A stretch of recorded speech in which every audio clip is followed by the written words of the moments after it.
சிம்மம் டோட்டலா காலி. என்னங்க காலி ஆக போகுது? எங்க வாழ்க்கையே ஆல்ரெடி நடுத்தருல நிக்கிற மாதிரிதான் இருக்கு. இதுல நீங்க வேற என்னங்க அப்படின்னு கேட்டீங்கன்னா சொல்றேன். இந்த வீடியோவை தொடர்ந்து பாருங்க. ஏன்னா இந்த ஒரு வீடியோல ராகுவோட ஆட்டம் ஆரம்பிக்க போகுது இந்த ஜூன் மாதத்துல இருந்து.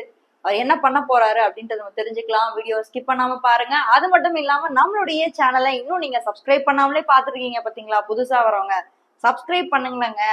நீங்க கொடுக்குற ஆதரவுல தான் நம்மளுடைய சேனல் தொடர்ந்து வளர்ந்துகிட்டே இருக்கும், நிறைய மக்களுக்கு போய் சென்றடையும். நீங்க என்ன ராசியில பிறந்தீங்க, என்ன நட்சத்திரத்துல பிறந்தீங்க அப்படின்றத கீழே கமெண்ட் பண்ணுங்க, நான் தெரிஞ்சுக்கிறேன்.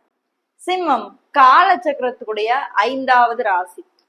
இந்த சிம்ம ராசிக்கு ஒரு நல்ல விஷயம் என்னன்னா, குரு வந்தது ஒரு நல்ல விஷயம். ஆனா இத்தனை நாள் இந்த ராகுவை கண்ட்ரோல்ல வச்சிருந்தாருங்க குரு. கொஞ்சம் கூட அசையவே விடல. நீ அசையவே கூடாது பாம்பு, நீ ஒரு இடத்துல இரு அப்படின்ற மாதிரி குருவோட 9வது பார்வை ராகு மேல விழுந்ததுனால அவரால் எதுவுமே பண்ண முடியல. இன்னும் சொல்ல போனா ரொம்ப ஸ்தம்பிச்சு போய் தான் நின்றுட்டு இருந்தாரு. ஒரு 10 மாதங்கள் அப்படிதான் இருந்தாரு. பட் ஆனா இப்போ நம்மால் அசுர வேகத்துல கிளம்ப போறாரு. ஏன்னா குருவோட பார்வை இல்ல, இனி நான் ஆடுற ஆட்டம் தான் அப்படின்ற மாதிரி டோட்டலா காலி பண்ணிட்டாரு.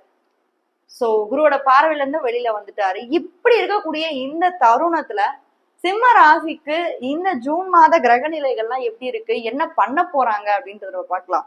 சிம்ம ராசியை பொறுத்த வரைக்கும் ராசியிலே கேது உட்கார்ந்துருக்குங்க. அப்படியே ஆப்போசிட்ல ராகு, அது மாறாது. சிம்ம ராசிக்கு ஒரு பெரிய பிரச்சனை என்ன, அஷ்டம சனி வந்ததுதான் மிகப்பெரிய ஒரு பிரச்சனை வாழ்க்கையில. என்னத்த சொல்றதுக்கு ஒண்ணும் இல்லைங்க, நோ கமெண்ட்ஸ் அப்படின்ற மாதிரிதான் சொல்லுவீங்க. சில பேர் என்ன வாழ்க்கை உயிர் மட்டும்தான் மிச்சமா இருக்கு, சனி போட்டு புரட்டி எடுத்தாரு அப்படின்ற மாதிரியும் சொல்லுவீங்க. பட் டெஃபினட்டா நான் ஒரு விஷயம் சொல்றேன், உங்களுக்கு குரு 12ஆம் இடத்துல இருக்காருன்றத நீங்க மறந்துடாதீங்க. எப்பயுமே ஒரு சுப கிரகம் 12ஆம் வீட்டுக்கு வரும்போது தன்னுடைய சுபத்துவத்தை தான் கொடுப்பார். அதுல எந்த ஒரு மாற்றமும் இல்லை. அதுவும் சிம்ம ராசிக்கு அவர் யாரா வராரு, பாக்யாதிபதி இல்லையா, 5ஆம் இடத்தோட அதிபதி. சோ எந்த வகையிலுமே அவர் கெடுக்க மாட்டாருன்றத நம்புங்க. அடுத்து மேஷத்துல செவ்வாய் இருக்காரு, 11ஆம் இடத்துல சூரியனும் புதனும் இருக்காங்க, 12ஆம் இடத்துல இந்த மாதத்துல 2 குரு சேர போறாங்க. ஒண்ணு சுக்கிரன், இன்னொன்னு குரு.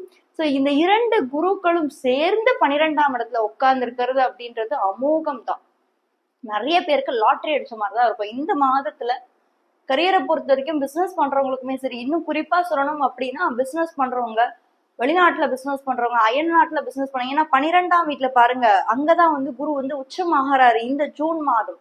சோ 12ஆம் வீடு என்பது என்னது, வெளிநாட்டு வாழ்க்கை, வெளிநாட்டு பயணம், foreign travel, foreign settlement, isolation, தனிமைப்படுத்தப்படுறது. இப்ப நீங்க தனிமையா படுத்தப்படுறீங்க, நிறைய விஷயத்துக்காக கடவுள் உங்களை தனிமையாக்குறாரு அப்படின்னா ஏதோ ஒரு வகையில நல்லதுன்னு நினைச்சுக்கோங்க.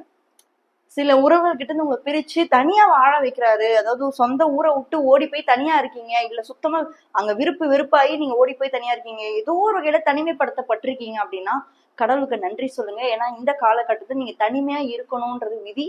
அந்த தனிமை உங்களுக்கு நிம்மதியை கொடுக்கும்.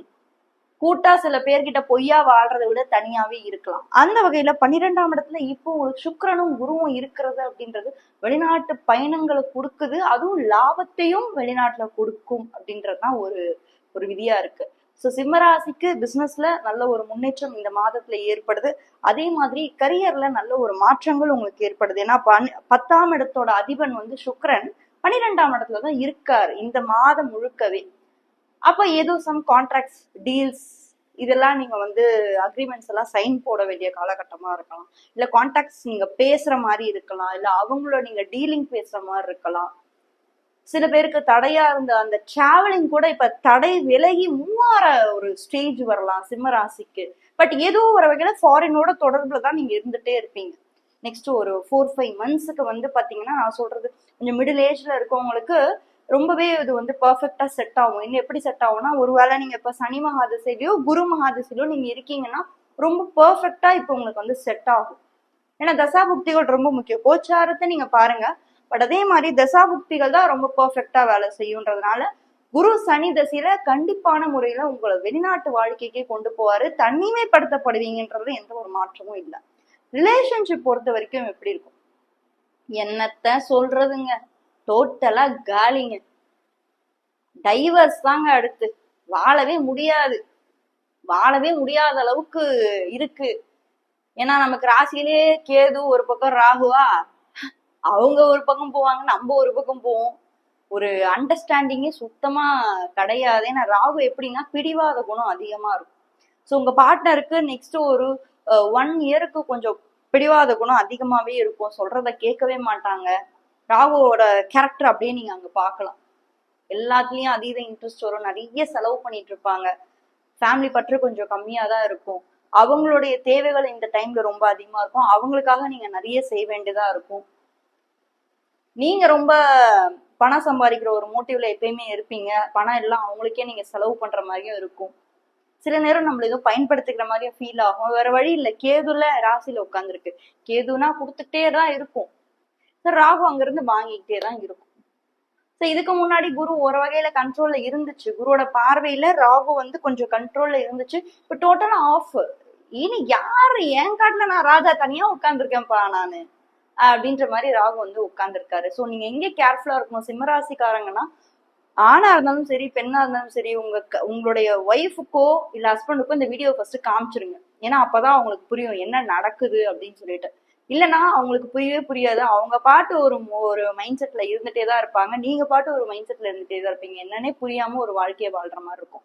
ஸோ அடுத்து ஒரு வருஷத்துக்கு நான் சொல்றேன், ராகுவோடைய தாண்டவம் ருத்ர தாண்டவம் 7ஆம் வீட்டுல இருக்கிறதுனால அந்த ஒரு ஆசோலேஷன்ஸ் வந்து உங்களுக்கு இருந்துட்டே தான் இருக்க போகுது. அதுவும் நெக்ஸ்ட் ஒரு 1 இயர் வரைக்குமே ராகு தனியா தான் இருப்பாரு, எந்த பார்வையுமே இல்லாததுனால. ரிலேஷன்ஷிப் பிரேக்கப் டைவர்ஸ் வரைக்குமே போகும். இல்ல மேபி நிறைய பேருக்கு டைவர்ஸும் ஆயிருக்கலாம். இந்த ஜூன் மாதம் கொஞ்சம் கேர்ஃபுல்லா இருந்துக்கோங்க, அதுக்கெல்லாம் வாய்ப்பு அதிகமா இருக்கு. அடுத்து படிப்பு சார்ந்த விஷயங்கள் எல்லாமே எப்படி இருக்க போகுது இந்த மாதத்துல உங்களுக்கு? படிப்பு சார்ந்த விஷயங்கள்னா எப்படி இருக்குன்னா, 9ஆம் இடத்தோட அதிபன் வந்து செவ்வாய் அதே வீட்டுல வந்து ஆட்சியாவும் உச்சமாவும் இருக்கும்போது நல்லது பண்ணுவாரு அப்படின்ற மாதிரிதான். பட் இந்த மாதம் ஒரு ஆட்சியா இருக்காரு. நிறைய பேரு, நிறைய மாணவர்கள், நிறைய ஸ்டூடெண்ட்ஸுக்கு எல்லாமே ஒரு நல்ல ஒரு மாதம் தான் இந்த மாதம். இன்னும் குறிப்பா சொல்லணும்னா ஒர்க்கிங் உமனுக்கு எல்லாம் பாத்தீங்கன்னா பேர்டன் இந்த மாதம் ரொம்ப அதிகமா இருக்குங்க.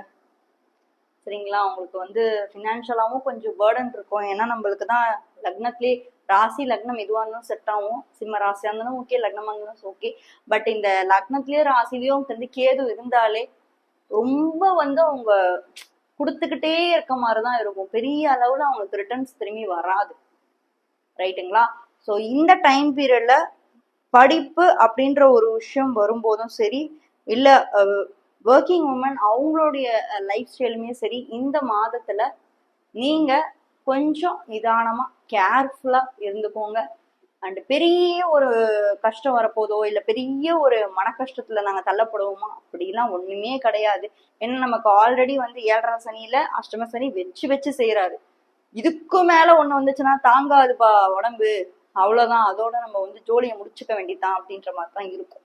பட் எனிஹவ் நல்லது நடக்கும். ஒரு சின்ன பரிகாரமா வேணா சொல்றேன், குரு பகவானுக்கு அர்ச்சனை பண்ணிட்டு வாங்க. வியாழக்கிழமைகள்ல வெள்ளை கொண்டக்கடலை மஞ்சள் சாமுந்தி பூ வச்சு குரு பகவானுக்கு நீங்க வழிபடும் போது 12ஆம் இடத்துல இருக்கக்கூடிய குரு பகவான் உங்களுக்கு நன்மைகளை செஞ்சுக்கிட்டே இருப்பார்.